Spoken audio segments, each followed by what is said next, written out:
Buenos días. Muchas gracias por elegir esta sesión, dada la gran competencia de acontecimientos simultáneos que hay en este congreso. Y vamos a dar comienzo sin más.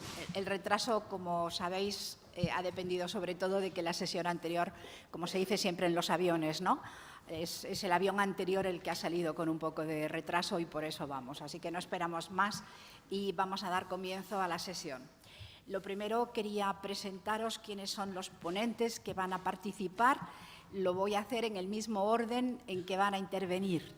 Y si a algún ponente no le gusta lo que digo de él, pues que levante la mano y diga, pues no es así, eso es de otra manera. Entonces, por el orden de intervención, en primer lugar, Ramón Ramos, catedrático de Sociología de esta universidad, y luego os diré qué le vamos a pedir que nos hable.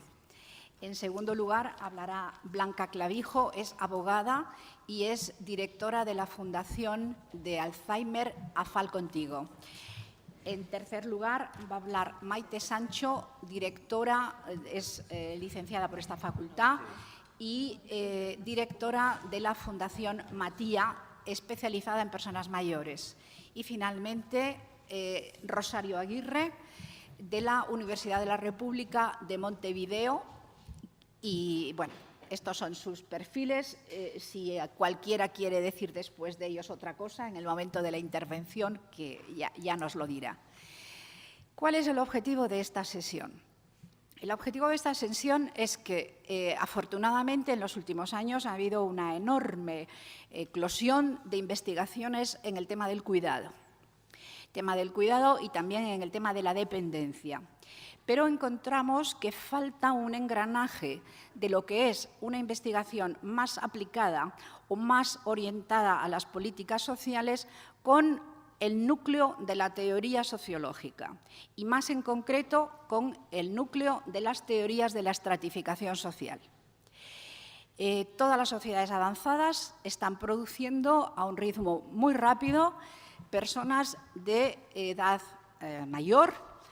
Hemos hecho en un libro recientemente publicado que se llama El trabajo no remunerado en la economía global, un cálculo de cuánto va a ser la demanda de cuidado de aquí al año 50 para todos los grandes bloques de países del mundo, según su grado de desarrollo. Por supuesto, España, Uruguay están incluidos en esa relación, México, China, en fin, todos los grandes países y además los bloques. Y nos encontramos con que la carga individual de cuidado va a aumentar para España, por ejemplo, del orden de un 50%, suponiendo que se distribuyera por igual entre toda la población. Evidentemente, cualquier escenario realista nos dice que la carga del cuidado no se va a distribuir de modo homogéneo entre toda la población. Entonces, la pregunta básica es, ¿a quién le corresponde la obligación y el derecho de cuidar? Una sociedad, entre otras cosas, es un sistema organizado de distribución de premios y castigos, o, dicho de otra manera, de obligaciones y derechos, o privilegios y responsabilidades. Poned el binomio como queráis, pero lo que se produce es que hay que encontrar y, en primer lugar, desvelar cuáles son los mecanismos que hacen que en sociedades volcadas al mercado, como son todas las sociedades económicamente desarrolladas y, desde luego, las europeas occidentales y entre ellas España, como sociedades volcadas al cuidado resuelven el problema de asignar los costes del cuidado. Costes del cuidado que, por ejemplo, en una encuesta que hemos hecho en un proyecto de investigación desde el CIS, nos dicen que la gente estima que una persona mayor en situación de dependencia necesita del orden de 19 horas diarias de cuidados. Esa es la media que produce. Y las mujeres suelen decir 1 hora más que los hombres. O sea, ¿cómo resolvemos a quién le toca hacerse cargo de ello? ¿Y cuál es el grado de compromiso que quiere adquirir la ciudadanía para repartir lo que es el cuidado que necesitan las personas dependientes en avanzado grado de dependencia, por supuesto, no estamos pensando en los que necesiten llevar gafas. ¿Cómo se va a repartir entre familiares, el conjunto de la población vía impuestos o el mercado proveyendo servicios que solo podrán comprar quienes hayan adquirido ahorros o tengan rentas altas suficientes como para pagarlos. O si se va a hacer algún otro tipo, por ejemplo, de servicio militar, pues el equivalente en servicios sociales de atención a personas dependientes de carácter obligatorio. Entre toda esa gama de posibles soluciones, a un tema que tiene muy mala, quiero decir que el pronóstico es bastante claro, vamos a envejecer mucho y vamos a tener muchas más personas en situación de dependencia. Aparece vinculado con la teoría de la estratificación, a mi modo de ver, un tema nuevo, que es el surgimiento de una nueva clase social. Esa nueva clase social, ¿por qué digo que es una nueva clase social? Porque no encaja en ninguno de los sistemas que hasta ahora estamos manejando de modo habitual los sociólogos para clasificar la sociedad según criterios de estratificación. Si estamos hablando de relación con los medios de producción, con una orientación más o menos marxista, nos encontramos que los dependientes por enfermedad, la mayor parte de ellos muy mayores, no les podemos clasificar por su relación con los medios de producción, o por lo menos tendríamos que decir que su relación es básicamente con el Estado, en el supuesto de que asumamos que tienen derecho a una renta mínima o a una especie de ley de atención para la autonomía personal que les diera esa renta mínima, pero su relación en cualquier caso no derivaría más que de la vinculación con el Estado o en parte con su situación previa, que sí sería de relación con los medios de producción. Pero si utilizamos otro esquema distinto, que sería más próximo al de los grupos de estatus, decimos, bueno, pues, ¿a qué clase social pertenecen? Pues según el dinero que tengan, según el estilo de vida. Ahí lo que aparece es que el dinero no es una buena herramienta de análisis, porque la herramienta fundamental de análisis es el tiempo. Y esa es la razón de que esta sesión tenga especial vinculación con el grupo de trabajo de Tiempo y Sociedad. Porque el más pobre de España no es el que menos dinero tiene, sino el que más cuidados necesita, o sea, el que necesita que los demás le dediquen más tiempo y no hay nadie que se lo quiera regalar. Ese es el más pobre que hay ahora mismo en España, el que está enfermo, el que necesita que le traten 24 horas y no solo 24 horas diarias, sino 365 días al año y no se sabe cuántos años en el futuro. Entonces, ese es el más pobre y necesitamos una nueva teoría que nos diga cómo incardinar en una teoría de la desigualdad, en una teoría de la estratificación, esos sectores que necesitan que los demás les regalen tiempo porque ellos por sí mismos no pueden, y es cuestión de vida o muerte, dedicarse a sí mismos el tiempo que necesitan simplemente para sobrevivir. Yo creo que el tema es muy relevante. Hasta ahora hemos resuelto esa disyuntiva. ¿Quién cuida a esta persona que necesita 19 horas diarias, según la opinión pública, para atenderse? ¿Cómo les atendemos? Hasta ahora se les ha atendido básicamente por los familiares. Pero decir los familiares es decir poca cosa, porque dentro de los familiares quienes les han atendido hasta ahora básicamente son las mujeres de la familia.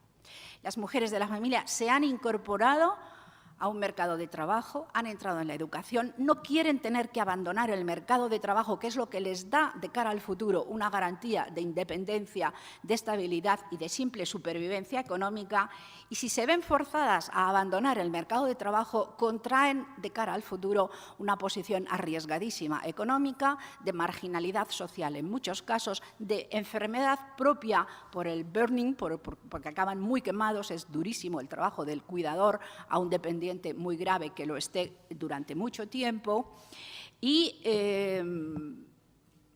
aparece ahí claramente una, adscripción de tareas no gustosas o por lo menos muy costosas, aparece una adscripción de género, con lo que de alguna manera hay que conectarlo con otras teorías de la estratificación mucho más vinculadas al análisis del patriarcado. Hemos hecho una encuesta en el Consejo de Investigaciones Científicas hace 3 años en la que se le preguntaba a la gente, ¿usted a quién cree que tiene obligación de cuidar? Y los datos, así muy resumidos, más o menos son los siguientes. a mis padres, a mis hijos y a mi cónyuge, el 90% de la población española piensa que tiene obligación de cuidar y lo dice sin condicionantes. Pero si se les pregunta a sus suegros, solo la mitad de la población piensa que tiene obligación de cuidar. Y si se le pregunta a mis tíos, primos, abuelos, sobrinos, etcétera, solamente una cuarta parte de la población cree que tiene obligación de cuidar. Entonces nos encontramos con que hay un sector de la población creciente que no tiene ni padres, ni hijos, ni cónyuge, y nada más podría depender de familiares en un nivel más alejado. ¿Quién tiene la responsabilidad de hacerse cargo de estos familiares? ¿Con qué criterios se va a exigir a alguien que se haga cargo de un cuidado? Un cuidado que en estos momentos básicamente ya no es un cuidado puntual para resolver una situación de una infección, en fin, de una enfermedad puntual, sino que es un cuidado de una persona con un problema degenerativo que puede durar 5, 10, 15 años. Este es el motivo de haber pedido, y agradezco mucho a la organización de este congreso que nos haya dado este espacio. Este es el motivo de haber organizado esta sesión. Vamos a tratar de ir de lo más teórico, y en ello empezará Ramón Ramos, a lo más concreto, que son soluciones actuales que está buscando la sociedad española para enfrentarse a estos temas. La contribución de Blanca Clavijo es un poco distinta porque lo que nos va a ver es más próximo a ciencia política, porque es cuál es el estatuto como ciudadano de la persona gravemente dependiente, especialmente en los casos en que ha perdido el control de sus facultades mentales. Entonces, nosotros tenemos construida una teoría de la democracia en la que a partir de los 18 años se supone que todo el mundo es plenamente capaz para utilizar su ciudadanía, por ejemplo, para votar o para tomar decisiones en la Junta de Vecinos en una comunidad de propietarios, donde se exigen todas las decisiones por unanimidad, y si una sola persona alega que alguien no lo hizo en condiciones legales adecuadas, se pueden impugnar las decisiones. Bueno, pues nos encontramos con lo que podríamos llamar la ciudadanía en letargo, que cada vez vamos a estar más personas en esa situación, que son aquellos sujetos que teóricamente están ejerciendo su ciudadanía porque son mayores de edad, pero que cada vez más tendremos personas pues, por encima de los 90 años en que las facultades mentales están más disminuidas y en cosas esas tan simples como ejercitar el derecho del voto, ¿qué se hace? Se procede previamente a una incapacitación, eso tiene unos costes muy altos, de lo cual nos van a hablar. Se acepta que la persona, de modo no formalizado, pero sí de hecho, actúe a través de otros, o sea, ejercemos esas democracias delegadamente dentro de la familia. En las comunidades de vecinos yo creo que es un magnífico caso en el que hace ya crisis toda esta idea, porque en Madrid no hay una comunidad de vecinos en las que no haya al menos una persona que en realidad no está en condiciones de tomar decisiones y podrían ser impugnadas cualquiera de las decisiones de la comunidad. Aparece lo mismo, por ejemplo, con las herencias, en los casos en que aparecen herencias con indivisos, en los que se puede alegar que la decisión que se tome hay que esperar a que se incapacite o a ver qué sucede con la opinión de la persona incapacitable. En fin, esto es, a mí me parece apasionante y no creo que tenga que ver con que mi pelo esté blanco. Creo que el tema es apasionante en sí porque pone el dedo en la llaga en cosas tan cruciales en lo que es la sociología como la teoría de la estratificación y una nueva visión de la economía en la que lo básico es el tiempo y no el dinero. Y sin más, tienen 10 minutos cada ponente y después tendremos debate. Ramón Ramos tiene la palabra. Sí, gracias, María Ángeles. Bueno, yo estoy aquí como... Bueno, todo grupo tiene que tener un raro y aquí yo soy el raro, en el sentido de que no soy un investigador de temas de dependencia y, por lo tanto, tengo una competencia muy limitada. Parece que más bien mis reflexiones van a ser de orden teórico Los teóricos somos los que construimos marcos. Parece ser que otros son los que pintan los cuadros que están dentro de los marcos, pero yo soy un gran constructor de marcos. La idea que plantea María Ángeles de si estamos ante la emergencia de una clase social, evidentemente es muy difícil de responder porque nos llevaría a un debate largo sobre en qué consiste eso de las clases sociales y cómo podemos aplicar un concepto así a los datos que nos muestra la realidad. Yo hablaría más bien de una categoría social y una categoría muy heterogénea, es decir, que existen muchas diferencias en el interior de ella, y además una categoría que va a contrapelo de la deriva o dinámica característica de las sociedades contemporáneas. Y en ese sentido es una categoría que todo anuncia como que su futuro es el de convertirse en una víctima o en la víctima categórica. ¿Por qué digo esto? Es decir, esto sería una primera aproximación en términos de siempre alguien tiene que hacer el papel del pesimista. Y a mí, bueno, hay una cierta tendencia que me lleva a esto. Hago el papel del pesimista. ¿Por qué digo esto? Que es una categoría tremendamente relevante, heterogénea interiormente, pero que es una categoría muy frágil socialmente.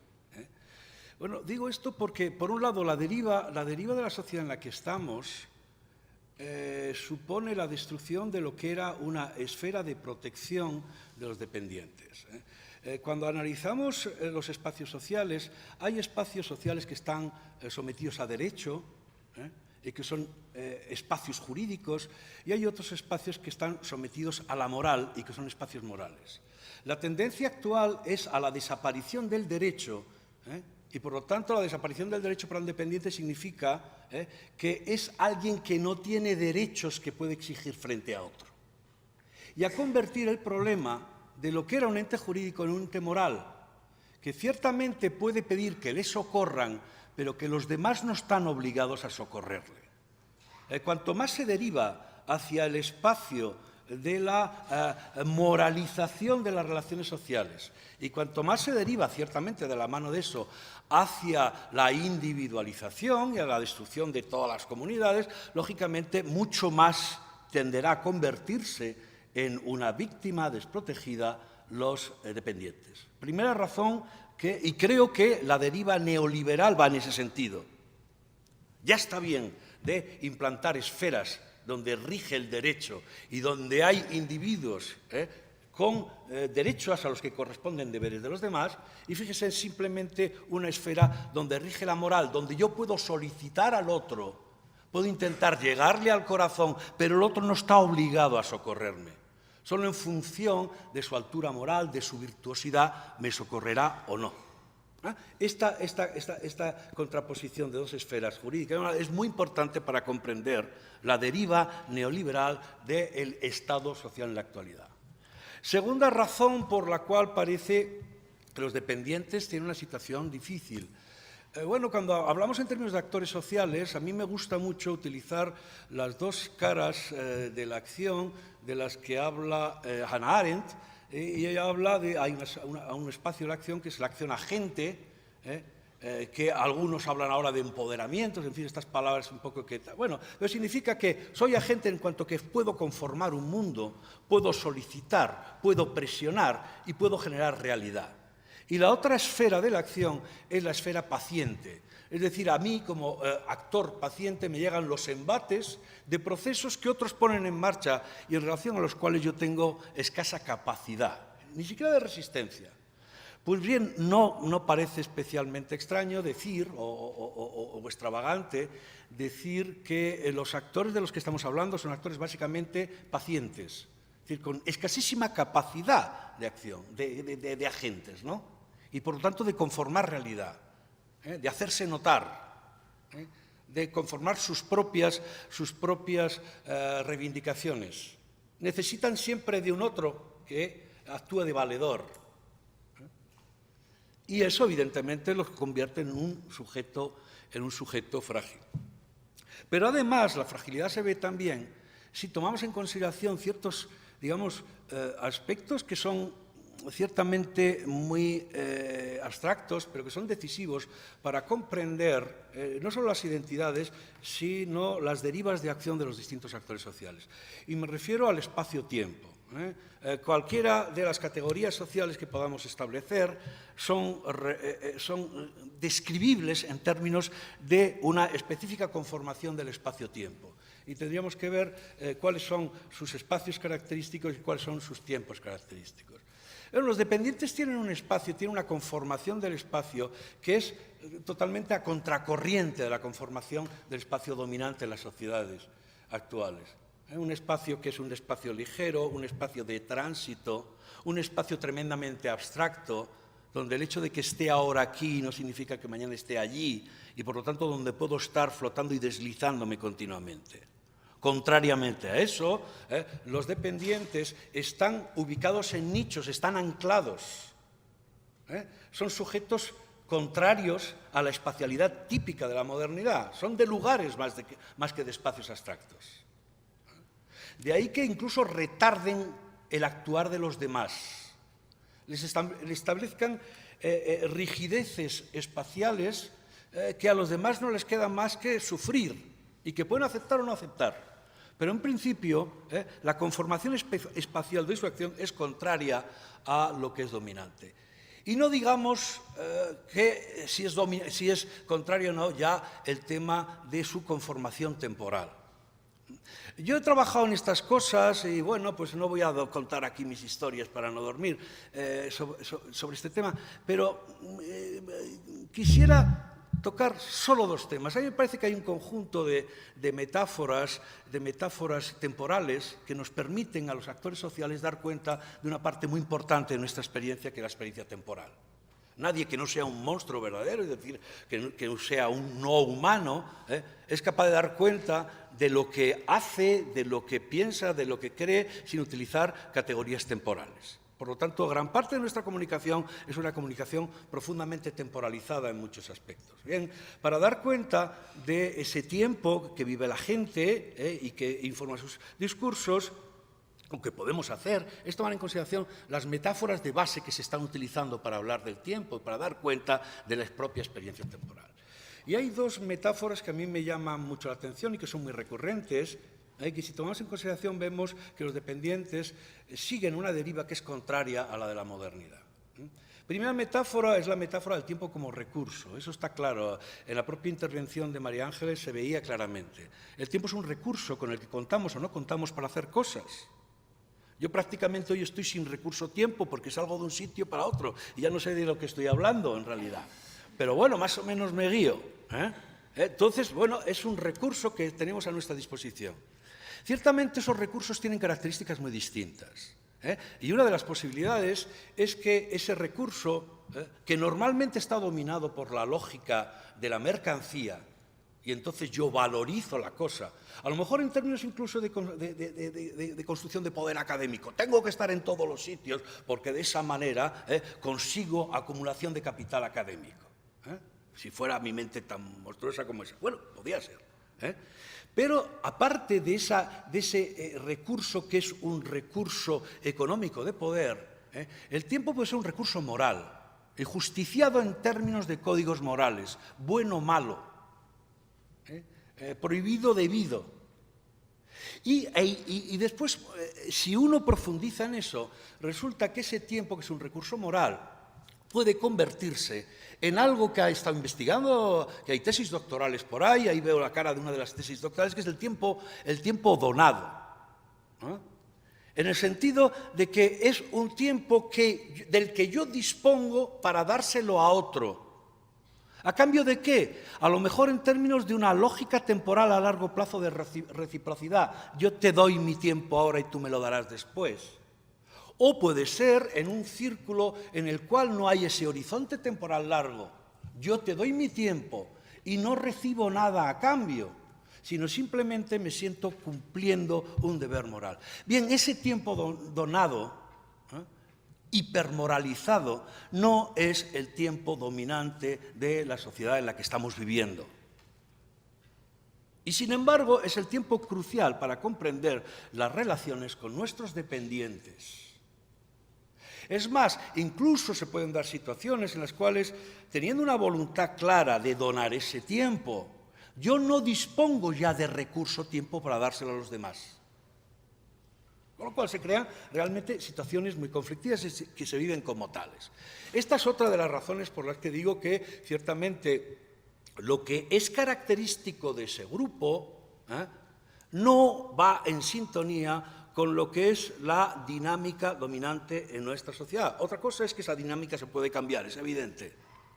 E incluso se puede decir, habrá que cambiarla, sin duda alguna, pero en principio no existe un encaje claro. Como tampoco existe un encaje claro en otra de las metáforas del tiempo más recurrente, que es, mire usted, el tiempo ya no es un recurso que tengo ahí, yo soy tiempo. Evidentemente ya los poetas lo han trabajado mejor esto y lo han dicho mejor. Pero yo utilizo la expresión tiempo encarnado. Es decir, ¿por qué? Porque forma parte de mi carne, de mi cuerpo, soy yo. Y me veo pues, mirando la piel con las manchitas y envejecido, etcétera, etcétera. Y se ve que eso constituye, ciertamente, hay una construcción social de las distintas edades, pero hay un tiempo encarnado que me marca determinadas cosas que puedo o no puedo hacer. Pues bien, lo que ocurre con el tiempo encarnado de los dependientes es que están en una situación en la que su capacidad de acción es muy limitada y que constituye además su determinación fundamental. No tienen tiempo para valorizarlo en términos de trabajo. No forman parte de las estructuras por medio de las cuales la gente se coordina. Y es más, es posible, los estudios que se hicieron en su tiempo sobre el tema lo mostraban, es posible que su horizonte temporal, aquel en el que yo ahora pienso en las cosas que me van a ocurrir en el futuro y en función de eso decido qué hacer o no hacer, que su horizonte temporal esté muy quebrado o incluso esté desapareciendo. En razón de esto se convierten en sujetos atípicos, porque del sujeto paradigmático de la sociedad en la que vivimos se puede decir que es aquel que tiene un largo horizonte temporal por demás, que le permite tomar decisiones y eventualmente vivir la vida en un perpetuo presente sacrificial. ¿Pero por qué? Porque va a conseguir los grandes objetivos del futuro. Cuando el horizonte del futuro se desvanece, entonces estamos ante sujeto atípico para el mundo. Bien, estas son pequeñas reflexiones. Siento mucho no ser una persona especialista de esto, pero espero que, bueno, que no hayan sido disparatadas o que den alguna pista para discutir cosas. Estoy segura de que hemos tomado muchísimas ideas y ha sido una excelente contribución. Blanca Clavijo. Bueno, pues buenos días. Muchísimas gracias por invitarme, María Ángeles y la organización, a participar en esta mesa, y realmente lo que yo voy a tratar de transmitirles en 10 minutos, que es como una carrera contrarreloj, porque en 10 minutos contar todo esto es muy difícil, pero bueno, por lo menos los conceptos generales o las ideas para que ustedes se queden con lo que yo quiero que sean esas reflexiones legales sobre la situación de las personas en dependencia. Y para eso, bueno, me veo obligada a dar unas pinceladas de leyes, aunque no quiero ser muy legalista, porque en general a la gente le aburre bastante el tema de leyes, pero sí de conceptos jurídicos, porque si no los tenemos claros, el punto de partida para poder analizar esta situación es inviable, ¿no? El primer concepto que quiero que quede muy claro es el de que la persona dependiente no es, desde el punto de vista jurídico del derecho, un concepto único. Dependiente depende de la capacidad de la persona, porque no es lo mismo un dependiente físico que un psíquico o un sensorial. Digamos, si me permiten la expresión madre del cordero de todo esto, es la capacidad de decidir o perder la capacidad de tomar decisiones. Y eso parte de un concepto clásico en el derecho romano. Nuestro país sigue la legislación del derecho romano, del derecho latino, que ha estado en nuestro Código Civil, que es decimonónico, sin tocarse, hasta la aprobación de la Convención de la ONU de Derechos de Personas con Discapacidad, a la que me referiré ahora, y que es la diferencia entre el concepto de capacidad jurídica y capacidad de obrar. Ese es un punto de partida que tenemos que tener en la cabeza a la hora de analizar esta situación. La capacidad jurídica la tenemos por el hecho de ser personas, no la perdemos nunca, y es plena, incluso un nasciturus tiene capacidad jurídica porque es el derecho a ser titular a su vez de derechos. Un nasciturus puede heredar, por ejemplo, un síndrome de Down tiene su capacidad jurídica plena. Y la capacidad de obrar es aquella que se pierde, que se adquiere, como decía María Ángeles, a los 18 años, bueno, en la legislación nacional, en algunos territorios forales con peculiaridades antes, en algunos casos, pero en general a los 18 años, y que se pierde, dice nuestro Código Civil, fíjense, del año de 1889, en su artículo 200, cuando la persona no es capaz de gobernar su persona y sus bienes, pierde la capacidad de autogobierno. Y esto que dicho así queda muy bien y que se ha mantenido en nuestro código a lo largo de mucho tiempo, pues realmente es una cosa muy compleja, porque ¿cuándo pierde uno la capacidad de obrar? Esto no es una cosa que se pierda por arte de Birlibirloque, porque a mí me diagnostican un Alzheimer, una esquizofrenia. ¿Cuándo pierdo la capacidad de obrar? ¿Y esa capacidad de obrar se pierde de golpe? ¿Se pierde de un plumazo? ¿O es gradual? Porque todos en la sociedad actual entendemos todos que es gradual. O sea, yo puedo perder la capacidad de obrar poquito a poco, la puedo perder para unas cosas, la puedo perder para tomar decisiones económicas, la puedo perder para tomarme las pastillas que tengo que tomar, pero no es una cosa de blanco o negro, es una cosa tremendamente gris. Y esto, que a mí me apasiona tanto como a María Ángeles, desde el punto de vista jurídico es muy interesante, porque realmente lo que dice nuestra legislación es que cuando la persona pierde la capacidad de obrar, tenemos que protegerla, Y las medidas de protección que tiene nuestro sistema, ¿cuáles son? Porque en el escenario de la dependencia, refiriéndome fundamentalmente a las personas dependientes con dependencia psíquica, es decir, las que no tienen capacidad de obrar y no pueden decidir, porque una persona en silla de ruedas pues tiene plena su capacidad para decidir sobre su modelo de cuidados. El problema es los que están en esa franja en la que no pueden decidir, porque en el cuidado o en el escenario de protección de la dependencia psíquica hay dos elementos personales: el cuidado y el cuidador. Y el querer proteger en un extremo la capacidad de derechos de la persona cuidada puede vulnerar los derechos del cuidador. Esto son dos terrenos tremendamente grises, ese choque entre hasta dónde llegan los derechos del cuidado y hasta dónde llegan los del cuidador, y quién mide esa capacidad de obrar. Pues miren, fíjense ustedes, nuestro sistema, el mecanismo de protección que hoy por hoy tiene, que se regula en la Ley de Enjuiciamiento Civil y que ayer lo verán ustedes en las noticias porque vamos a intentar dar mucha guerra con ello, pero ayer se aprobó el anteproyecto de modificación del Código Civil y de la Ley de Enjuiciamiento Civil en esta materia, con unos términos que a mí me preocupan muchísimo para las personas dependientes mayores, para el colectivo de dependientes con demencia, que es un número brutal en este país hoy por hoy, pero que no tiene mucho peso. Pero pienso que por un matiz gerontofóbico de nuestra sociedad que existe, ¿no? y que eso hace que no tenga tanto peso esta valoración de normas respecto a las personas mayores. Pero fíjense ustedes, para proteger a las personas hay, hoy por hoy, que incapacitarlas. Esto es, irte a un tribunal, poner una demanda contra la persona que quieres proteger, lo cual es muy fuerte desde el punto de vista de las familias, y hacer todo un mecanismo que puedes hacerlo de oficio a través de la Fiscalía sin gastarte un duro, pero va bastante lento, o puedes hacerlo a través de abogado y procurador asumiendo tú los costes.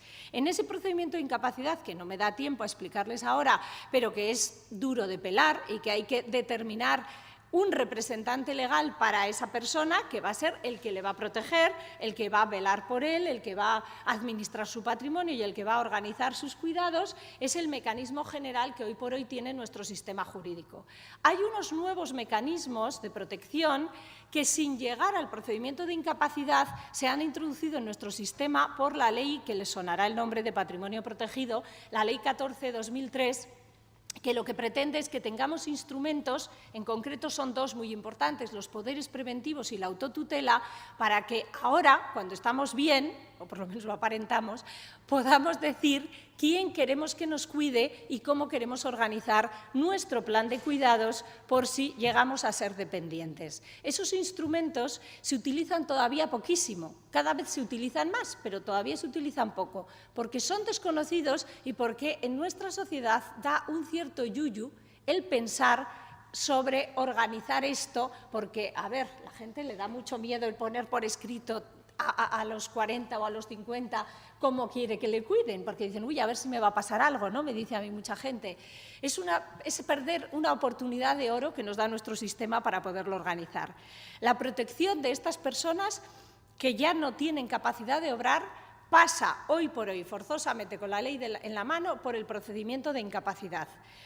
Ahora mismo les decía que tenemos la Convención de la ONU, que se aprobó en el año 2007, que es derecho positivo en España desde el año 2009 por una adaptación de la norma, pero que no ha reformado todavía el Código Civil ni la Ley de Enjuiciamiento. El anteproyecto que se publicó ayer pretende modificar el sistema diciendo, vale, el procedimiento de incapacidad es una barbaridad, porque realmente es un procedimiento bárbaro, contradictorio, que yo lo critico muchísimo. Cambia el estado civil de las personas, o sea, incapacitar a una persona es lo mismo a efectos legales que inscribir en un registro civil el matrimonio, la defunción o el divorcio, pero sin embargo, avísame, creo que me quedan 2 minutos, pero sin embargo, la persona está debidamente protegida y la reforma de la Convención dice, no, el procedimiento de incapacidad solo para casos extremos, pero en la mayor parte de los casos lo que vamos a hacer es acudir al juez para pedir medidas de apoyo. A ver, esto, cualquiera que se mueva en tribunales sabe que es una total barbaridad, ¿eh? Es totalmente útil para colectivos de enfermos mentales, personas con esquizofrenia que necesitan un apoyo para vender un piso, por ejemplo, o para una medida concreta, porque está claro que en este país se incapacita por temas económicos. No digamos otra cosa porque es mentira. No incapacitamos para proteger a la persona, incapacitamos cuando hay que vender el piso para pagar la residencia o cuando la familia tiene que pagar a la cuidadora y no tiene recursos. La medida de protección es mucho más importante la personal que la patrimonial, pero nuestro sistema legal no lo contempla así. Prueben ustedes acceder al registro de la propiedad de cualquiera, que es facilísimo, cualquiera puede saber de quién es un piso, y prueben ustedes acceder al registro civil, a ver lo complicado que es, saber si una persona está o no en sus plenas facultades para saber si va a otorgar un acto público correcto, ni siquiera los notarios pueden acceder. Con esto lo que quiero decir es que a la hora de valorar si esa persona dependiente que no tiene la capacidad de obrar plena sigue siendo un ciudadano de primera fila, es muy difícil valorarlo con el sistema legal que tenemos ahora mismo. A efectos legales es un ciudadano de primera fila, porque mientras no haya una sentencia civil que diga que este señor está incapacitado y se inscriba en el registro civil, tiene todos sus derechos plenos. Pero en la realidad sabemos que no, porque ¿quién decide sobre sus cuidados? Pues los que están alrededor, o la trabajadora social que le haga el PIA de la ley de dependencia, el entorno. Él no decide sus cuidados. Por lo tanto, ese concepto de ciudadanía en letargo que utiliza María Ángeles a mí me parece muy gráfico para esta situación. Y finalmente, y con esto termino, enlazándolo con la reflexión de lo que contaban antes ellos, existe en nuestro código la obligación legal de procurar alimentos. Claro que existe. La contempla el artículo 142 del Código Civil y es una obligación que se impone efectivamente a los familiares más cercanos, a los padres, a los hijos y a los hermanos. Existe. Pero fíjense ustedes, todo el mundo la pide para los niños y, bueno, yo en mi ejercicio como abogada solo una vez la he visto pedida para padres. Nadie firma un convenio regulador de divorcio sin saber la pensión de alimentos que le toca a los hijos, ni saber el régimen de visitas. Sin embargo, en los procedimientos de incapacidad no se piden alimentos para los padres y los padres no demandan a los hijos, porque en esta sociedad todavía funcionamos así. No cuidamos a nuestros padres igual que cuidamos a nuestros hijos, como regla general. Para los hijos miramos 200 colegios, para los padres algunos miramos muchas residencias, pero otros miran la primera, la que les toca y punto. Eso es un tema que está ahí, candente. Pero lo que a mí me importa que sepan es que hay una obligación de deber de alimentos no solo moral, sino también legal, y que es muy importante la reforma que se introdujo al halo de la Convención en esta Ley de Patrimonio Protegido del 2003, que introduce como causa de ingratitud y, por tanto, de desheredación el no prestar alimentos. Cuando yo estudiaba la carrera en Pamplona, las causas de desheredación eran las 3 Ps, que eran pan, palo y, con perdón, puta. La prostitución desapareció como causa de desheredación en el año 81 y hoy se mantienen el pan y el palo. Es decir, el que no presta alimentos o el que maltrata a las personas a las que tiene obligación de cuidarles, se declara automáticamente indigno y, por tanto, es causa de desheredación. Este es un problema que ha desaparecido en las legislaciones forales desde su origen, pero que en el resto de España lo tenemos, porque a la hora de costear esos cuidados, de quién los paga, hasta dónde llega el Estado pagando, hasta dónde no, en las comunidades autónomas en las que hay legítimas, sigue todavía la obligación de no vendamos este piso para pagar los cuidados porque va a ser mi herencia. Y mientras no nos quitemos esa lacra de encima, pues va a ser muy difícil el poder cuantificar todas estas situaciones. Me quedo ya callada porque creo que me he pasado de tiempo 3 minutos. Sobre todo, quédense con este concepto, capacidad jurídica, capacidad de obrar, a pesar de que se intentan unir, y que hay unos sectores muy luchadores ahora mismo en la línea de unirlas, en el mundo de las personas mayores, en la práctica es imposible unirlas, porque nuestro sistema judicial no cuenta con recursos para que los ciudadanos acudamos cada 3 meses al juzgado a que nos resuelvan una medida de apoyo para una persona que tiene la capacidad de obrar en una zona gris. Nada más. Muchas gracias.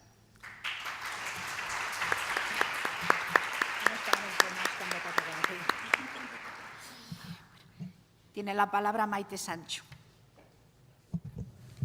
Bueno, muchísimas gracias, María Ángeles, y también gracias a los presentes, dado que son las 2 de la tarde y entiendo que también estarán cansados. María Ángeles me encomendó que presentase una experiencia práctica que estamos haciendo en Euskadi en relación a la integración de cuidados y a un modelo que intenta promover la autonomía de las personas que necesitan ayuda. Yo me he venido, sobre todo a este tipo de foros, armada hasta los dientes, con una presentación pues, con mucho desarrollo y demás, pero visto lo visto y sobre todo después de la reflexión del profesor Ramos, pues también me había venido con las conclusiones de un estudio previo a esta experiencia de integración de cuidados, que quizás después pueda hacer algún comentario genérico sobre ella, porque creo que realmente nos está costando mucho trabajo, pero es muy interesante e integra realmente servicios y recursos públicos, privados y, sobre todo, atenciones a las personas que cuidan a otros, es decir, generalmente a hijas y esposas de personas en situación de dependencia. Pero, como les comentaba, también me he traído estas primeras conclusiones de una investigación que ha hecho la Fundación Matia junto con el Gobierno vasco, una investigación cualitativa sobre las dimensiones subjetivas de la dependencia. Y en una de ellas, según les estaba repasando, veía cosas que se han comentado aquí desde otro marco conceptual, digamos que mucho más elaborado y sabio, pero que creo que al profesor Ramos le va a gustar oír algunos de los discursos de mujeres cuidadoras de un grupo vizcaíno que decían cosas como la siguiente. Dice: yo los nervios los tengo deshechos. Dice: sí, pobre Aurora, deshechos, deshechos. Aurora tiene un problemón. Es mucho tiempo ya, está pasando día a día. Tiene 81 años. Sí, complicado lo tiene Aurora, sí. Ella está contenta ya cuando está aquí con otras personas, pero claro, se va a casa y sigue el problema, sigue, y un día y otro, pues así es, cuesta decir, me he liberado. Estos son mujeres entre 60 y 80 años que son cuidadoras, es decir, mayores que cuidan a otros más mayores. Y dice una: a mí me gusta estar sola, es eso. Y, por ejemplo, comer y cenar me gusta sola y me ha gustado siempre, además. Entonces, yo a las 10 de la noche, como este se acuesta a las 9:15 o así, y yo a las 10 vengo por aquí con mi cena y sola hasta la 1 de la mañana. Y dice, ¿y lo disfrutas? ¿Miras la tele un poco? La mujer más feliz del mundo, esperando a que llegue esa hora para estar. Me fijo que está dormido, que duerme aquí, enfrente. Si quiere algo, que me llame. Si necesita algo, que me llame. Pero normalmente duerme y yo me paso aquí unas horas. Dice, qué momento tan feliz el que te dedicas a ti misma, le dice otra. Dice, yo sí, y voy a la calle y hago un par de recados, algún capricho que tengo o lo que sea, y me tomo 2 cafés. Como salgo poco, antes tomaba 1 al día, pero ahora ya cuando salgo tomo más. Ella tiene 77 años, es una cuidadora. Bueno, yo ahora mismo tengo a mi madre ya en una residencia. Ya no podía cuidarla en casa. Aparte, tengo a mi marido. No está ahora precisamente con depresiones, pero padeció una depresión muy fuerte y eso puede salir en cualquier momento y estaba afectando a mi madre, aparte de que ya no podía cuidarla. O sea, necesita cuidados las 24 horas del día. Entonces, como era yo sola, y pues está en una residencia por Diputación, y las cosas pues no se ven igual cuando ya la tienes en un sitio donde la cuidan, donde sabe que la cuidan bien, a pesar de que ella ahora dice que quiere venirse a casa. Pero bueno, creo que es lo de todos, a tenerlo en casa, que dices, no me puedo mover, no puedo ir a ningún sitio, no puedo venir a las reuniones porque no tengo con quién dejarla. Eso es mucha diferencia bajo mi punto de vista. Entonces considero que el haberla llevado a una residencia ha sido parte de liberación para mí, para mi familia, para mi marido. Liberación, bueno, y así sigue, ¿no?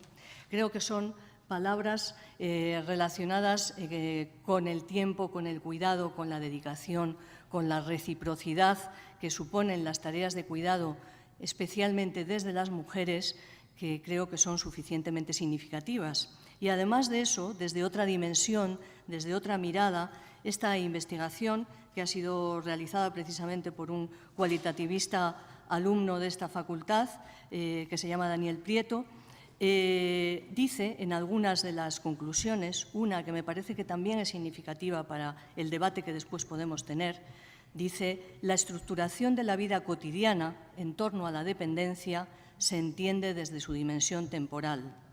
Es en la falta de disponibilidad para uno mismo, por la supeditación a horarios ajenos, donde la persona dependiente siente cómo las dificultades funcionales de su cuerpo generan eso que llamamos dependencia. Como pueden ver, esta es la otra mirada, desde la persona que necesita ayuda. La otra era desde la persona que ofrece ayuda. En todos los casos aparece una dimensión temporal que se muestra esencial a la hora de comprender el mundo de los cuidados. De hecho, la principal problemática asociada a ellos precisamente tiene que ver con el correcto ajuste entre los momentos de necesidad y los momentos de ayuda. Como saben, es muy difícil realmente coordinar eso. Y casi acabo ya con otra de las conclusiones que creo que es importante, puesto que nosotros mismos estamos trabajando en experiencias que intentan mantener a las personas en su entorno habitual, porque cuando nos preguntan, y sobre todo cuanto más nos acercamos a la vejez, más manifestamos machaconamente que cuando necesitemos ayuda queremos envejecer y ser atendidos en nuestro domicilio y en nuestra casa.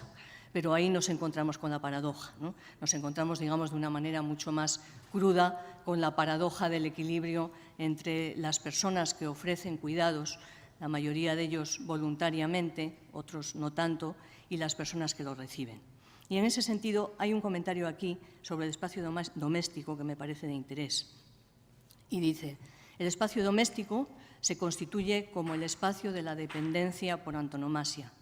Cuidadoras y personas dependientes, como verán en este trabajo, cuando se habla de cuidado, se habla en femenino, cuidadoras y personas dependientes manifiestan su deseo de permanecer en la medida de lo posible en sus viviendas como residencia habitual.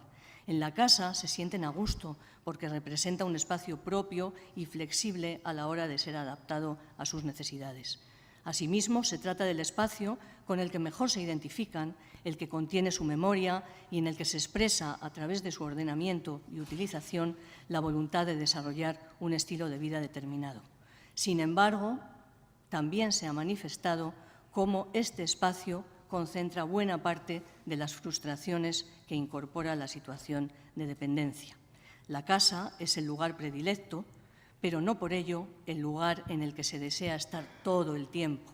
La premisa que determina que el espacio doméstico sea el espacio de la ayuda entraña que estos tiempos sucedan casi en su totalidad en el hogar, lo cual limita de forma extraordinaria las posibilidades de generar un proyecto de vida dotado de cierta continuidad fuera de él. Por ello, resulta trascendental, de cara a la intervención, plantear la necesidad de una mayor integración de la fuera como ámbito de las ayudas. La necesidad de desconectar y construir un proyecto de vida que incluya actividades y vínculos con el espacio público se muestra como uno de los elementos clave en los discursos de nuestros interlocutores a la hora de definir sus posibilidades de satisfacción. Bueno, estas reflexiones y muchas otras, pero creo que de alguna manera complementaban un análisis mucho más de marco teórico que me parece que puede ser de interés a la hora de debatir sobre un mundo que realmente está definido por la complejidad, puesto que hay, digamos, como dos grupos, ¿no? Las personas que necesitan ayuda y las personas que, en pro de diferentes motivaciones, ofrecen esa ayuda. Y luego hay un tercer elemento que yo creo que en este momento, más que nunca, está puesto en cuestión, que es el papel del Estado, el papel de los sistemas de protección social para poder realmente ofrecer un mínimo de dignidad en la provisión de sus cuidados. Creo que hay temas amplísimos de los que hablar y, sobre todo, creo que es hora de que el planteamiento de la atención a la dependencia se enfoque desde la promoción de la autonomía, como dice esta ley que hoy está tan puesta en cuestión y que, sin embargo, suponía un paso cualitativo esencial para este país, sobre todo en la lucha contra las desigualdades. No hay mayor situación de discriminación y de desigualdad que una situación de necesidad de ayuda y de no recepción de esa ayuda de una manera digna. Muchas gracias.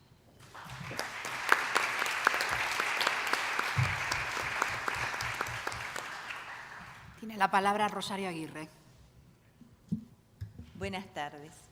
Bueno, muchas gracias, María Ángeles, por esta invitación a participar de esta sesión tan provocativa, por lo menos en su planteo, ¿verdad? Porque no me animaría tampoco, como el profesor Ramos dice, a considerarla una nueva clase social, pero sí una nueva categoría social que interpela a las teorías sobre la estratificación. Esto en sí mismo podría ser objeto de un debate que, por supuesto, que no vamos a dar acá.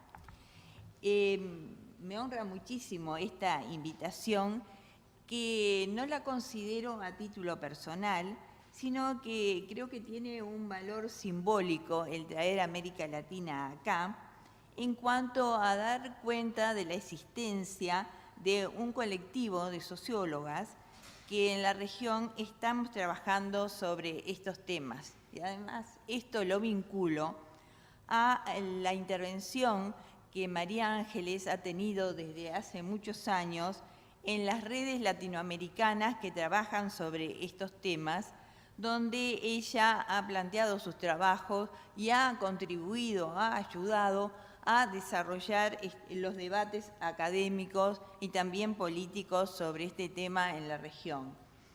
Esto para explicarles otra rareza, no solo la del profesor Ramos, sino también la rareza de tener una presentación sobre América Latina en este Congreso Español de Sociología. Voy a traer acá algunas reflexiones sobre la dependencia y el cuidado en los debates políticos y académicos de América Latina, haciendo referencia a las transformaciones sociodemográficas que en la región se han producido, que son semejantes y diferentes a las producidas en España. Alguna referencia a cómo se ha construido un discurso común sobre la dependencia y los cuidados, y también una referencia a los avances en las políticas públicas alrededor de un concepto que es el de sistemas nacionales de cuidado, que me parece que puede ser interesante considerarlo. Este tema del envejecimiento es un tema relevante en la región porque América Latina envejece con mayor celeridad que los países más desarrollados. El nivel de envejecimiento que a los países del norte de América y Europa les llevó un siglo en alcanzar, la región lo tendrá en los 30 próximos años, en el marco, además, de un proceso político y de construcción de un modelo social más tardío. Este proceso no es sincrónico e igualitario en una región que es heterogénea, sino que se aprecian tanto diferencias intrarregionales como internacionales. Diferencias intranacionales entre grupos definidos por edad, por género y por residencia urbana rural, cosa que, bueno, se produce en todos los países, tanto de Europa como de América Latina, pero también diferencias entre países. Tenemos en un extremo Barbados, Cuba y Uruguay, con el mayor índice de envejecimiento poblacional, mientras que en la otra punta de la distribución tenemos a países como Guatemala y Honduras. Otro rasgo que caracteriza a la región, y también es común a todos los países, es la sobrecarga de trabajo de las mujeres. Han habido avances en la participación femenina en la actividad económica remunerada, con algunas variantes, y también la persistencia de la participación de las mujeres en las actividades no remuneradas. Han aumentado los hogares de doble proveedor y han habido pocos cambios en el reparto de trabajo en los hogares. Tenemos ahora en la región evidencias proporcionadas por las encuestas de uso del tiempo que se han realizado en 18 países que han permitido calcular la carga global de trabajo. Esto es muy importante, ha habido una especie de avalancha de encuestas de uso del tiempo. María Ángeles ha participado, digamos, en muchos casos, en el caso de Uruguay, de la gestación, ¿verdad?, de la primera encuesta de uso del tiempo que se hizo a nivel universitario. Esa es una característica muy peculiar que nos sirvió para convencer al Instituto de Estadística de que realmente era posible hacer una encuesta de uso del tiempo. En general esas encuestas son muy caras, sin embargo, bueno, se discutieron distintas alternativas metodológicas y el Instituto de Estadística en Uruguay y también en otros países abordaron la realización de encuestas de uso del tiempo que todavía no están armonizadas entre sí, pero están en camino de hacerlo. También en la región, como en estos otros países, han habido cambios en las formas de vivir en familia, y esto muy vinculado a las desigualdades sociales. El descenso de los hogares extensos, el aumento de los hogares unipersonales, el incremento de los hogares monomarentales, la disminución del tamaño de los hogares, los cambios culturales y la difusión de nuevas ideas en un mundo interrelacionado es muy importante, y han habido y hay en curso muchos estudios sobre cambios en los proyectos de vida de las mujeres que muestran de que esta situación de sobrecarga de trabajo no puede mantenerse. Es así que se ha ido construyendo un discurso vinculado a la dependencia y los cuidados, se ha expandido la reflexión conceptual y la producción de información, como les decía, se ha construido un discurso basado en la equidad de género y derechos, el derecho a recibir cuidados dignos, el derecho a cuidar o no cuidar, o a cuidar en condiciones adecuadas.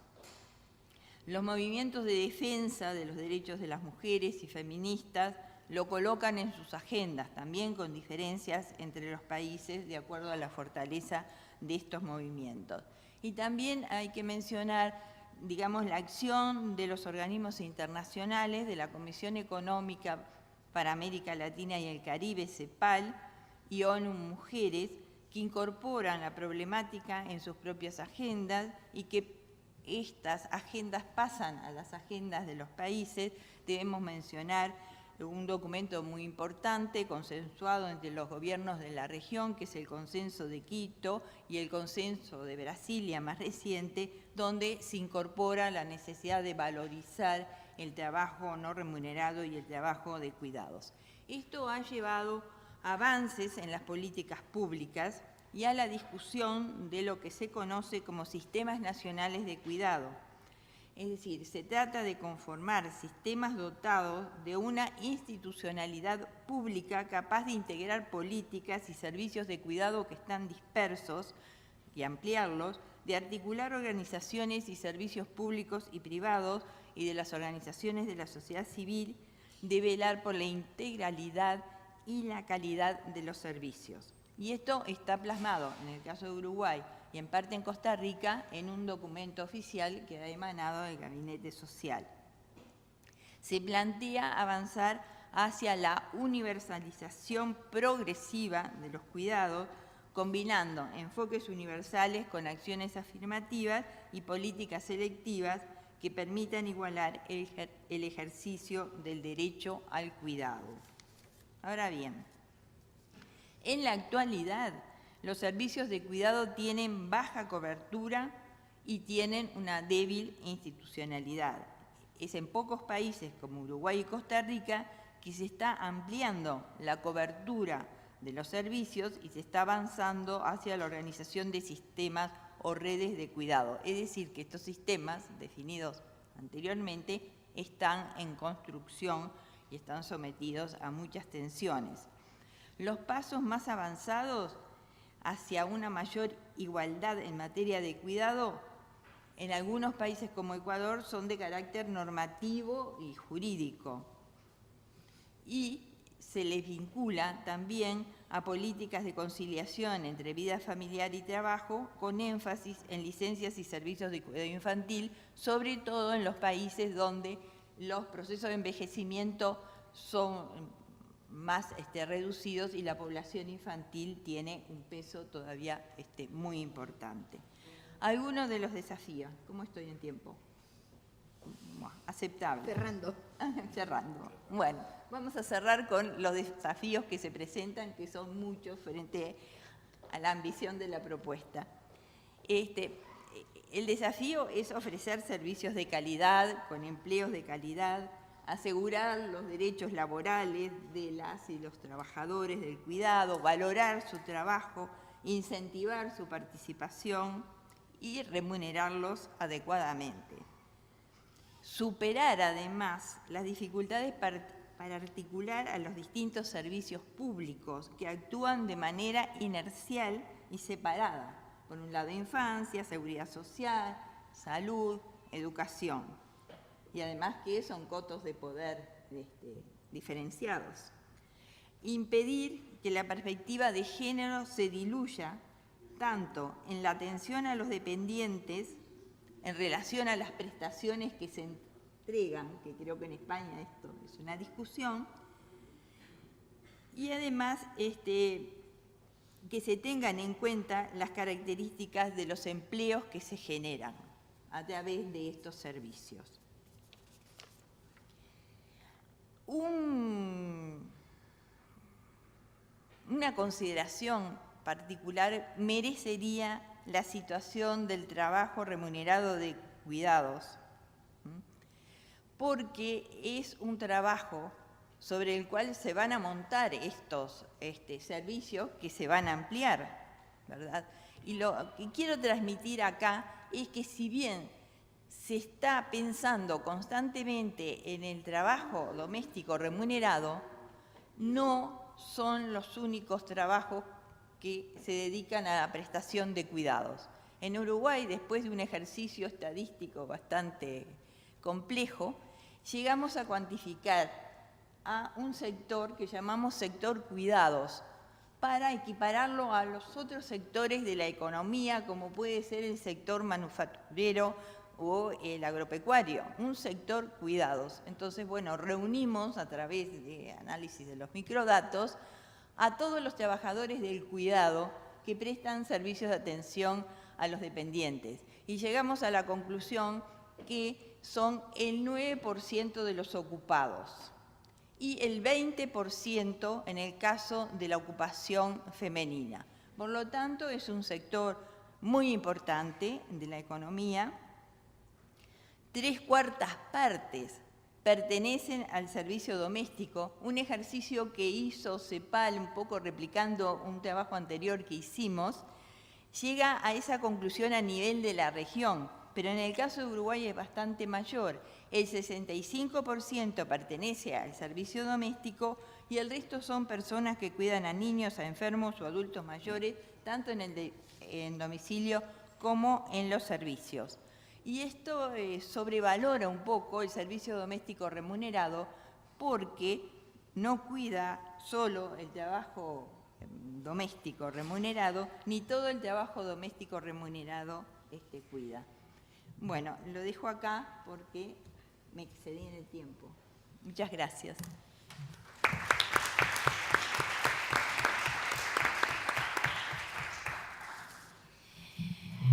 Muy bien, se supone que estamos al borde de nuestra sesión.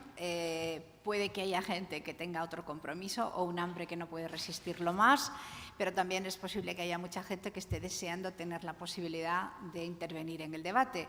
Así que no nos ofendemos si ustedes consideran que tienen que abandonar la sala, quien tenga que hacerlo, pero está abierto el debate y que levante la mano quien quiera intervenir.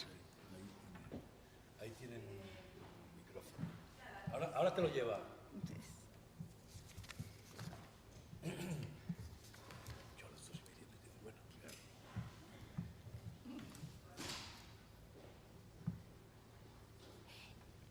Nombre, por favor, y brevísima la pregunta. Marcela, y de la Universidad de Valencia. Primero, agradecer todas las ponencias, han sido estupendas. Y luego, es más manifestar un poco una sorpresa, ¿no?, sobre la mesa, ¿no? Me dio la impresión que solo una compañera, la de Uruguay, habla de un sistema nacional, ¿no?, del ámbito institucional, un sistema de baja cobertura, un proceso de construcción, con participación inclusive de María Ángeles en ese proceso de construcción. Y de este lado de la mesa veo una centralidad más puesta en la cuidadora familiar, en la donación de tiempo o en el derecho a recibir esos cuidados, ¿no? Sobre todo, bueno, expresar un poco una sorpresa que no deja de crearme alguna sensación también de frustración, ¿no? ¿Qué pasa acá?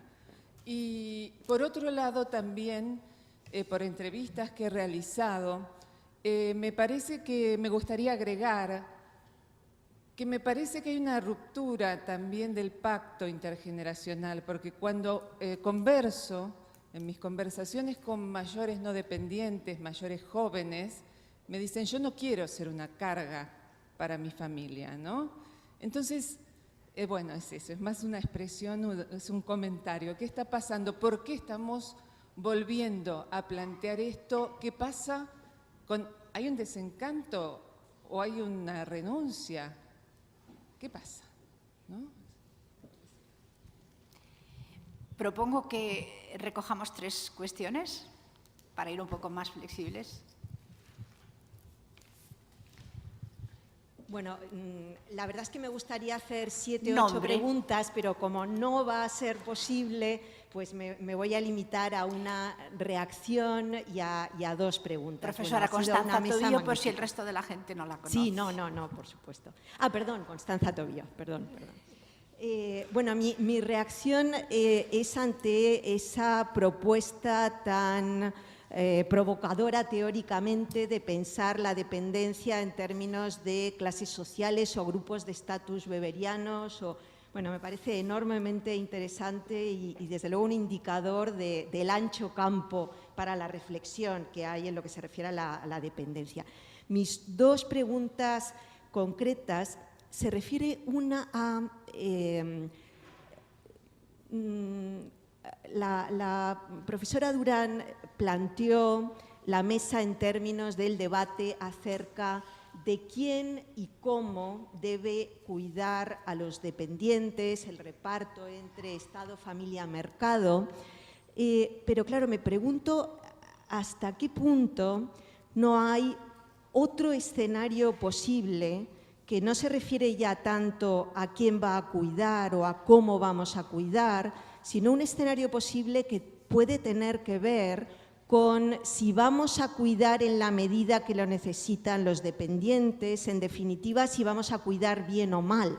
Es decir, hay un peligro que es que en esta situación difícil, casi imposible en la que estamos, en que las mujeres ya no son las señaladas, indicadas, obligadas a cuidar, pero por otra parte hay un desmantelamiento de los recursos públicos del cuidado, hay un riesgo y es que se cuide mal. Y es, claro, si esto generalmente no se plantea es porque se da por supuesto que al final se cuidará bien a los dependientes y que al final se cuidará bien porque al final las mujeres están ahí y que al final ellas, de una manera o de otra, sacrificándose más o menos, asegurarán el buen cuidado. Pero, claro, esta es una situación peligrosa porque peligrosa no solo para los dependientes, sino también para las mujeres, porque o bien de nuevo renuncian y ellas cuidan, o bien no lo hacen y corren el riesgo de ser culpabilizadas por no proveer el buen cuidado. La otra pregunta se refiere a la intervención del profesor Ramos, donde señala el hecho de que el derecho a la dependencia, digamos, las necesidades de los dependientes tienden a derivar del derecho a la moral, y la moral es más frágil.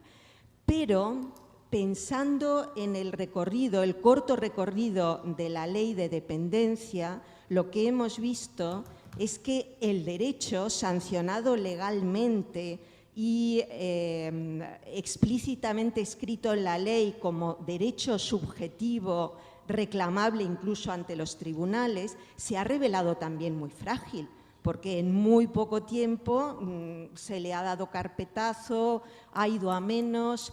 Entonces, bueno, lo que me pregunto es si quizá nuestra ley de dependencia no tenía demasiado de ley y menos de otras cosas que quizá irían más en la línea de experiencias como las que se están poniendo en práctica en Uruguay y en otros países latinoamericanos, en el sentido de concebir el cuidado más como un sistema de servicios que quizá configuraría una infraestructura más resistente ante situaciones como la que hoy vivimos.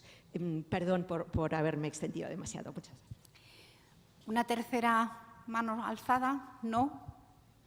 Pues entonces empiezo contestando no. ¿Por qué orden lo hacemos? Por la primera, ¿alguien? ¿Quién quiere contestar a Marcela?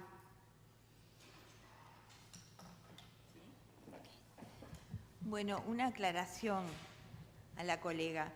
En realidad, el Sistema Nacional de Cuidados de Uruguay está en construcción, ¿verdad? Todavía no tenemos una ley de Sistema Nacional de Cuidados. Se supone que el año que viene, que es difícil porque es año preelectoral, se pueda aprobar. Pero sí, el diseño está completado y aspira a la cobertura universal progresiva, que también esto es objeto de muchas discusiones y debates.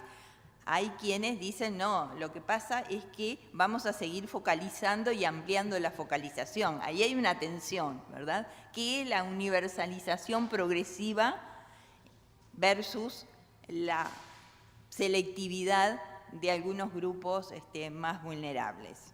También se pone en tensión el propio concepto de cuidados, en tanto el cuidado a los dependientes o el cuidado como un derecho humano más amplio.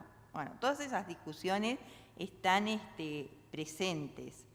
Y además, también la construcción del sistema entra en tensión con un modelo familiístico que, según hemos visto comparando con los resultados de España, de que es muy parecido y tal vez explique por qué, digamos, estamos mirando más a las personas que cuidan a nivel familiar y los problemas que esto genera, que a las personas que cuidan y que la tendencia a la externalización de los cuidados nos exige tomar en cuenta y considerar sus derechos.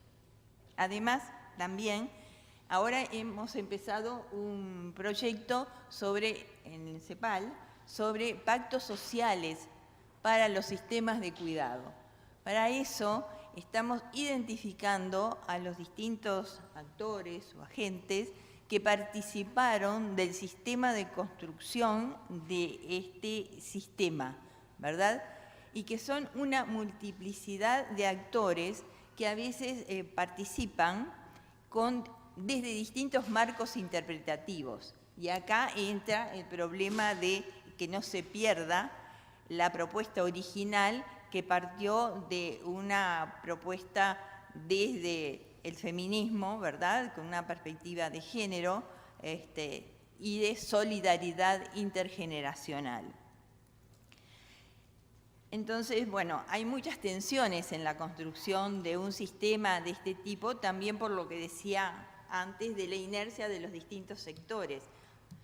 Por supuesto que tuvimos en cuenta el antecedente español de la dependencia y consideramos que teníamos que hacer un sistema más amplio que contemplara a los distintos agentes pacientes, ¿verdad?, en los distintos colectivos.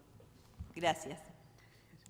Bueno, intento responder. Por una parte, yo creo, en relación a Marcela, que, por ejemplo, cuando se ha estado hablando de la experiencia del País Vasco, luego sí se han contado algunos extractos de los diarios de algunas cuidadoras, pero la experiencia es precisamente una experiencia de traslado y de compartir el cuidado entre un sector público, fundaciones privadas y familia, ¿no? Y creo que es lo que nos preocupa a todos, ¿no? En cuanto a la cuestión que planteaba Constanza Tubío sobre si es demasiado ambicioso y cuál es el escenario más probable en relación con la provisión de cuidados, yo soy sumamente pesimista. O sea, a mí me parece totalmente imposible que de aquí al año 50 pueda aumentar la carga para el conjunto del país en un 50% en demandas de tiempo, suponiendo que no vayan a aumentar las demandas de otros sectores sociales, por ejemplo, la de los niños, que como tenemos tan pocos, probablemente les vamos a dar más y vamos a creer que tienen más necesidades.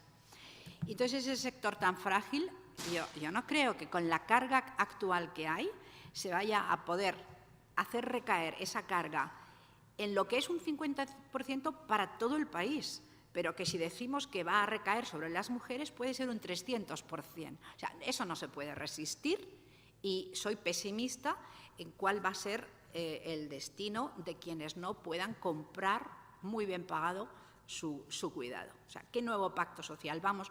No soy optimista. Y en cuanto a si debe de introducirse algo parecido, Ramón Ramos y Rosario Aguirre decían como una categoría social que se relaciona con el sistema de estratificación.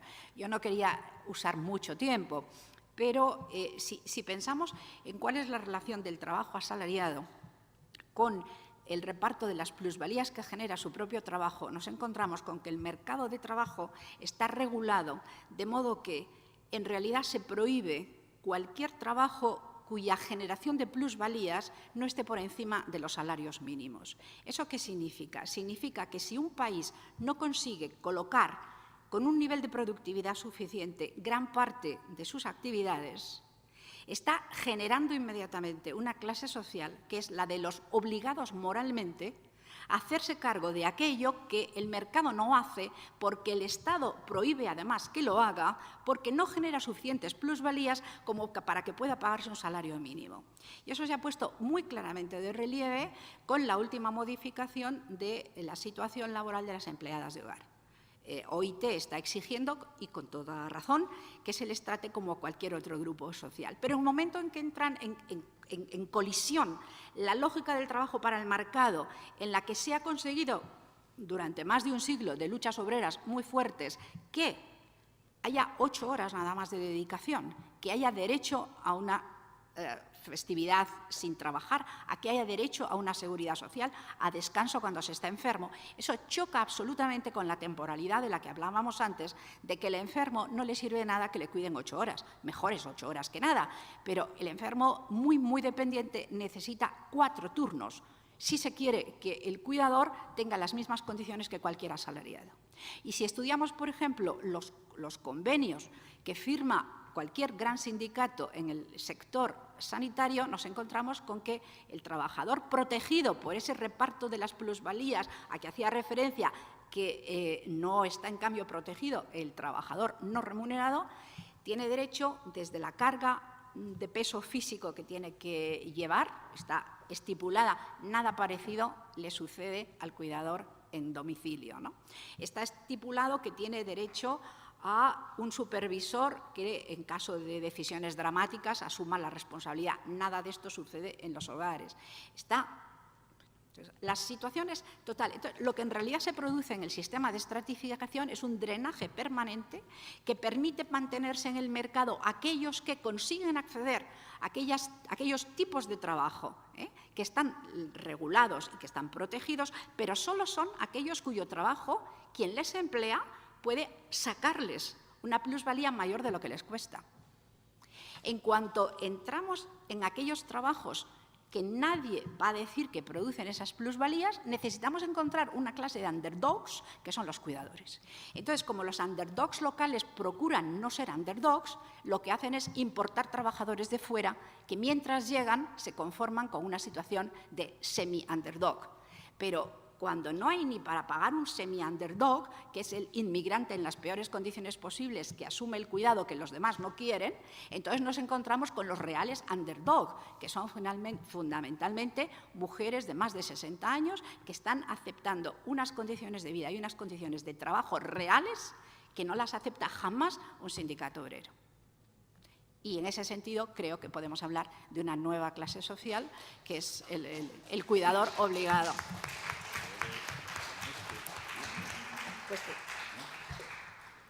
Damos un minuto a cada uno de los que todavía no han hablado en la mesa y nos vamos. Bueno, vamos, en relación ha habido una intervención que se hablaba de la ruptura intergeneracional y que eran los resultados, que en los grupos, que en los grupos en las entrevistas o grupos de discusión se tematizaba continuamente el tema de si yo puedo contar con la solidaridad de la generación siguiente o no, etcétera, etcétera. Yo creo que esto es cualquiera que haya investigado en este campo o en campos muy cercanos, esta ruptura de la solidaridad intergeneracional está muy clara como temor colectivo. Otra cosa es que las prácticas sean consonantes, pero como temor, es decir, como gran fantasma que está por ahí y genera un temor en todos, es muy claro como resultado de la fragilización de la institución familiar, está claro, o de la redefinición de las relaciones entre los sujetos. Pero los hijos, los padres miran ya con desconfianza a los hijos. Es decir, el pacto que suscribimos por el cual yo me hacía cargo de ti, ¿lo vas a mantener después? Y esto, cualquiera que haya investigado en estos temas, ve que está como temor verbalizado y, por lo tanto, indica algo que está ahí en el mundo real. En relación a lo que planteaba Constanza sobre juridización y moralización de esas esferas de acción, yo creo que el problema, evidentemente, por un lado, es que el derecho es frágil en el sentido de que está sometido a los vaivenes de mayorías parlamentarias. Y entonces que lo que ha hecho uno tiene que ser destruido por el otro y por lo tanto no se da ninguna continuidad. De esa manera tampoco se generan derechos que estén arraigados y que tengan que ser respetados por todos. Pero por detrás de ello, yo a lo que me planteaba es a la estrategia neoliberal que imputa y que responsabiliza a los individuos de sus propios bienes y sus propios males. No esperes de los demás, no esperes que el Estado te va a regalar esto. Tú no eres un sujeto que tiene derechos y puede exigirlos, sino que eres alguien que tienes que autoadministrarte con prudencia para tener tu hucha llenita para cuando llegues a mayor y que tengas las cosas arregladas, ¿eh? Por lo tanto, ahí se trata de... Tú no vas a poder exigir a los demás, no tienes derechos. Lo más que puedes pedir es que te ayuden, pero los demás no están obligados a hacerlo. Esta es la cosa. Es decir, por un lado hay un derecho frágil, por otro lado hay un derecho obsoleto. Yo no sabía esto, la posibilidad que tienen los abuelos de pedirles alimentos a hijos y nietos, y estaría muy bien que empezaran a hacerlo, pero sería una conmoción social sin límites, y sociológicamente realmente sería una cosa notable, ¿no? Romper esta vergüenza tremenda, ponerte en el espacio público como tú, que eres el que ha mantenido todo, eres una persona que pides ahora que te mantenga. Y bueno, habría que estudiar cuánto llega a los tribunales, porque a mí me ha llamado muchísimo la atención, ¿eh? A ver, llegan muy pocos procedimientos precisamente por lo que comentas, ¿no? Por la vergüenza de yo tener que a mi hijo reclamarle eso. Pero los que llegan, yo, por ejemplo, estoy planteando ahora muchas de esas demandas en nombre de personas a las que tutela mi fundación, porque, claro, ya es la pera limonera, que encima cuando muere el señor viene a heredar. Entonces, claro, ya casi un poco en defensa de las personas a las que yo represento lo pido. Y desde luego son muy eficaces porque les embargan la pensión de inmediato. O sea, sigue el mismo régimen que el de las pensiones de separación, de divorcio. Ahora mismo van bastante rápido. Otra cosa es que a mí personalmente me cree el problema moral de pensar, Dios mío, si este pobre señor supiera lo que yo estoy haciendo con su hijo, no le gustaría nada, ¿no? Pero bueno, es un poco casi la ley de supervivencia, no me queda otro remedio. Y sí prosperan. Maite Sancho. Sí, yo solo un comentario, sobre todo a la pregunta o el comentario, a la reflexión de la profesora Tobío, y en relación a lo anterior, pues sí, efectivamente hemos hablado de cuidados, no tanto de sistema de servicios, recursos y demás, porque entendía que el marco estaba ahí, y por eso yo me he quedado con mi experiencia de integración precisamente de cuidados desde los servicios profesionales y desde las personas cuidadoras familiares y también desde las empleadas que ejercen tareas de cuidado en los domicilios. Pero en relación con el asunto ley, quizás, bueno, soy defensora clarísima de la existencia de un modelo de protección social que genere un derecho subjetivo, y efectivamente quizás esto surgió en un momento en el que nuestro sistema de protección social todavía era débil y realmente había pegado un empujón tremendo desde la década de los 80, pero bueno, no habían pasado más que 25 años, que son pocos, y teníamos unos índices de cobertura de recursos, ahí intentando acercarse a la media, pero a la media europea, en torno al 4% o algo así. Pero yo creo que si una virtud tiene esa ley, que era una ley que partía precisamente de la complementariedad de los cuidados, que defendía la promoción de la autonomía, y como sabéis, pues hubo un cambio de nombre de esa ley, presionado por el mundo de la discapacidad, yo diría que afortunadamente, y que realmente intentaba proteger también la prestación de cuidados desde el ámbito familiar. Yo creo que es desolador lo que está pasando hoy con la ley, y que, sobre todo, lo que parece más desolador todavía es que efectivamente la respuesta es pequeña, ¿no? La respuesta es pequeña. Yo no sé si el futuro que nos espera de cuidados pues, puede tener la mirada de largos años de cuidados, o a lo mejor con la reforma de nuestro sistema sanitario hacia un modelo mucho más privado, pues descendemos la esperanza de vida y a lo mejor así pues solucionamos parte del problema. Es una cosa un poco terrible, ¿no? Pero bueno, parece que había ya unas décimas que estaban ahí en ello, y a lo mejor toca vivir menos, ¿no? Desde luego, si nos toca vivir más, está claro que solamente cuidados familiares no, y cuidados familiares en la medida en la que, bueno, cada familia se organice su modelo de atención, pero sobre todo, protección social con un sistema de acceso mínimamente equitativo a los recursos que tenemos. Eso sí, recursos planteados de otra manera, porque los que tenemos encima no nos gustan. Y era de lo que yo pensaba hablar, de otra manera de cuidar que nos gusta un poco más, pero eso en otro momento. Gracias. Bueno, pues tenemos… un segundito.